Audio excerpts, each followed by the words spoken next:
Councillor Lister, please. Diolch, Chair. Okay, a failure of this magnitude is not going to be the fault of just one person or a few people. For a school to fail in pretty much all its core duties, a systematic failure has taken place, and we, the local authority, are responsible for that system. I'm sure it's no consolation to the people of Flint, but the portfolio counters that argument with 96% of our schools are in no follow-up category, and therefore there can't be a systems failure. I'm inclined to credit the head teachers and the governing bodies of those successful schools for their flagship practices, in the same way it is their responsibility when schools begin to fail. But it's the word begin that's really important, because what Eston describes at Flint High School didn't just happen overnight. Eston explicitly states that in recent years, the senior leadership team has failed to provide Flint High School with adequate leadership. That's on page 3 of this Eston report. And that leadership has failed to establish an ethos of collaboration and support, and overall the school is notably dysfunctional. So where were the robust school improvement processes claimed in this document? Where was the support to prevent a school beginning to fail, failing to these depths, and letting down a whole community in Flintshire? The ripple effect of these failures are deep-reaching, and they'll be long-lasting in the community, and it's the Flint community that pay that price. So I do have sympathy with how difficult this persistent scrutiny of the portfolio is. And I know officers and cabinet members have been able to express that in meetings. It's difficult, it's really stressful. But I also sympathise hugely with the families of the communities that have been badly let down. And speaking as a member of this committee and an initiator of the call-in, I speak for those families who don't get the forum to voice their disappointment. They don't get to voice their hurt. They don't get to voice their worries about whether sending their child to school has actually done more harm than good. And that's what we're elected to do. This is our role, and this is why we're here with this call-in. We're speaking up for children who are vulnerable and they're voiceless. So here we have a self-evaluation report which says we know our schools well, we have robust monitoring and school improvement processes in place, and here we have a report that says we failed to provide adequate safeguarding arrangements and learning experiences for our children.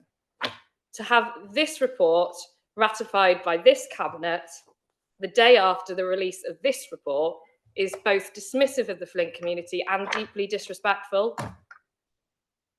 I wonder how many of the cabinet read these reports side by side, because how can you possibly agree one with the presence of the other? The argument has, and I'm sure will be made later on, that this evaluation report covers 2024-25, and this was released in 25-26. So I will repeat that failures of this magnitude don't happen overnight. And I will also remind members of this committee that this report did not come to scrutiny in November because the portfolio was still working on it post-inspection. There were opportunities to tweak the report. There were opportunities to ensure that what was being put in the public domain accurately reflects what we know, which is why the Cabinet's position in rubber stamping of this document, in the presence of this document, is completely indefensible. It calls into question the integrity of all the decision-making and the political leadership of this council.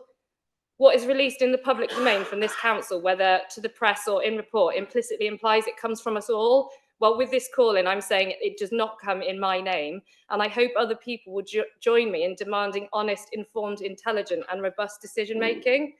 The people of Flintshire aren't stupid. They expect the Cabinet, with the power they have to alter lives and with the decisions they make, will do it understanding that responsibility and with the willingness to think independently, read a situation from more than one perspective, and to challenge situations that seem to so many so obviously wrong. We aren't going to prevent it happening again, and we won't have a safety net to catch those schools beginning to fail unless there's clear acceptance that we are part of the cause, and that is the purpose of this very document. So I don't believe it's appropriate to send this matter back to Cabinet. Cabinet have already endorsed a report containing strong assurances about oversight and safeguarding, despite those assurances now sitting in direct contradiction with an Eston report placing a Flintshire secondary school into special measures, citing safeguarding concerns and multi-year leadership failure. So for that reason, I recommend this matter be referred to full council so the authority as a whole can decide whether this report should be amended, qualified or reissued to reflect the reality Eston has put into the public domain.